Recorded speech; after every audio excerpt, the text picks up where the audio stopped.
It's so easy to be great nowadays because most people are weak. This is a softened generation. So if you have any mental toughness, any ability, if you have any fraction of self-discipline, the ability to not want to do it, but still do it. See, a lot of people pretend that they want more out of life, but all you have to do is watch their actions. Watch their actions. Watch what they're doing.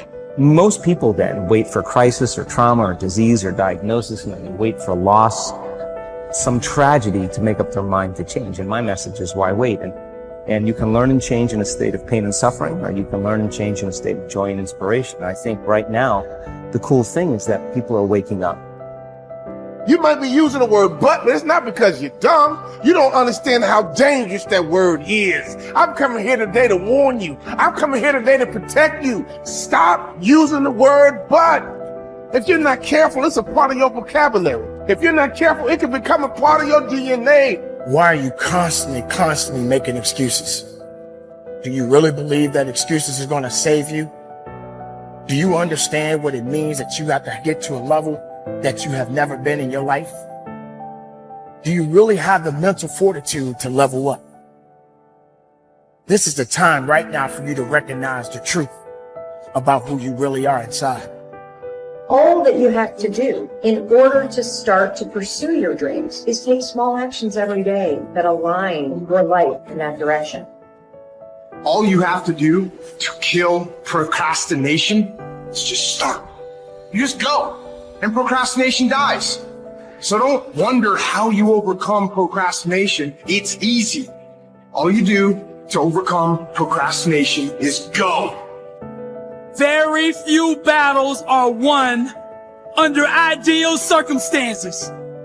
So you gotta simulate and practice the unknown so that the unexpected will not derail you. Every morning when you get up, ask yourself, how can I put myself in a place where I'll be uncomfortable? See, you have to master the unknown. You gotta master your fears. You gotta master the unexpected. So when it happens, you are prepared. This is the time to recognize your potential, your truth. Everything about you is beautiful. Recognize your purpose in this world. We are all responsible.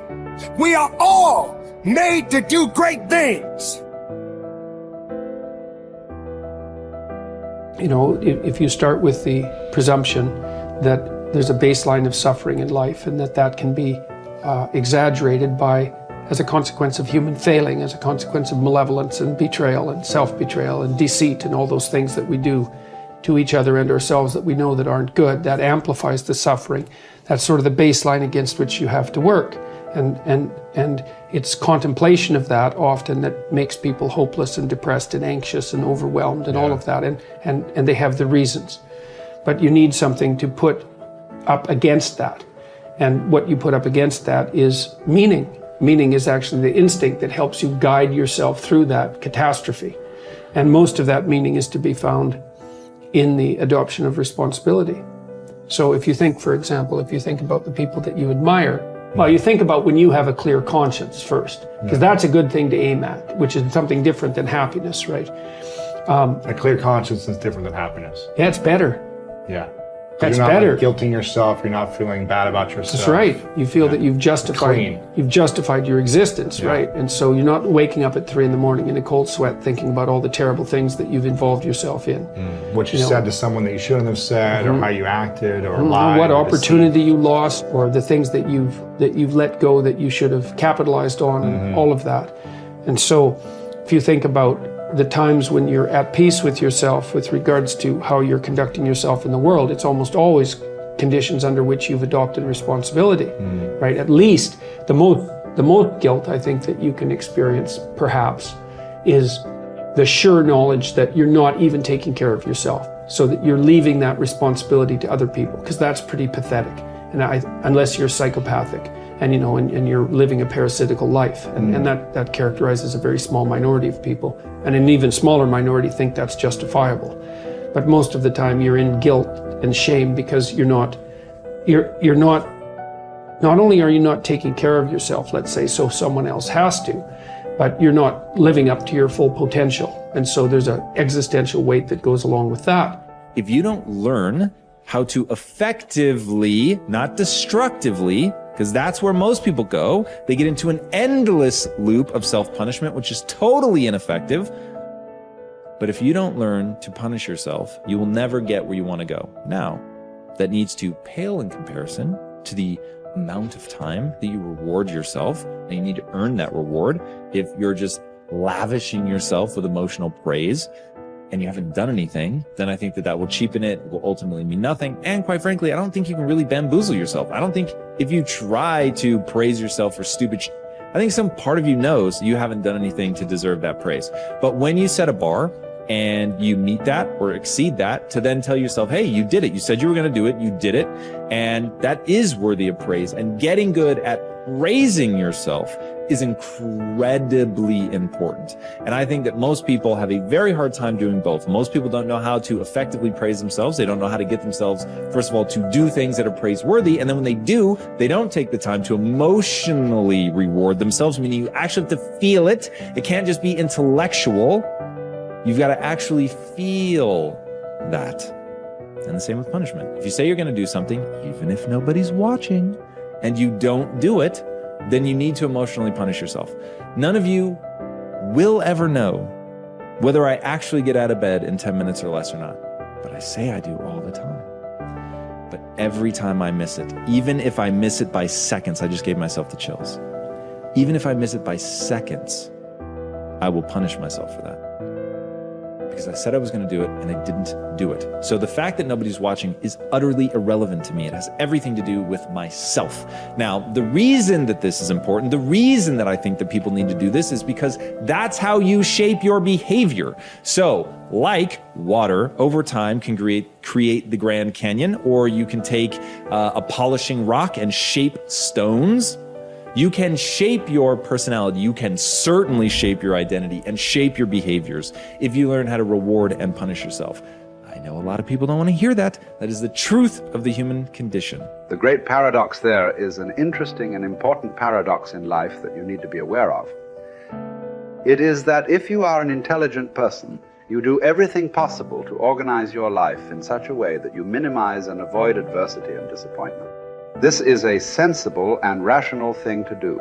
All intelligent people, following the path of least resistance to achieve their goals, do everything possible to minimize the number of difficulties and obstacles that they will face in their day. Today activities, disappointment is inevitable yet. In spite of our best efforts, disappointments and adversity are normal and natural, unavoidable parts of life. Benjamin Franklin said that the only things that are inevitable are death and taxes, but every bit of experience shows that disappointment is also inevitable. No matter how well you organize yourself and your activities, you will experience countless disappointments, setbacks, obstacles, and adversity over the course of your life. And the higher and more challenging the goals that you set for yourself, the more disappointment and adversity you will experience. This is the paradox. It is impossible for us to evolve and grow and develop to our full potentials except to the degree to which we face adversity and learn from it. All of the great lessons of life come as the result of setbacks and temporary defeats, which we have done our utmost to avoid. Adversity, therefore, comes unbidden, in spite of our best efforts. And yet, without it, we cannot grow into the kind of people who are capable of scaling the heights and achieving great goals. Adversity is what tests us throughout history. Great thinkers have reflected on this paradox and have concluded that adversity is the test that you must pass on the path to accomplishing anything worthwhile. Herodotus, the Greek philosopher, said, "Adversity has the effect of drawing out strength and qualities of a man that would have lain dormant in its absence." The very best qualities of strength, courage, character, and persistence are brought out in you when you face your greatest challenges and you respond to them positively and constructively. Everyone faces difficulties every step of the way. The difference between the high achiever and the low achiever is simply that the high achiever utilizes adversity and struggles for growth, while the low achiever allows difficulties and adversity to overwhelm him or her and leave him or her discouraged and dejected.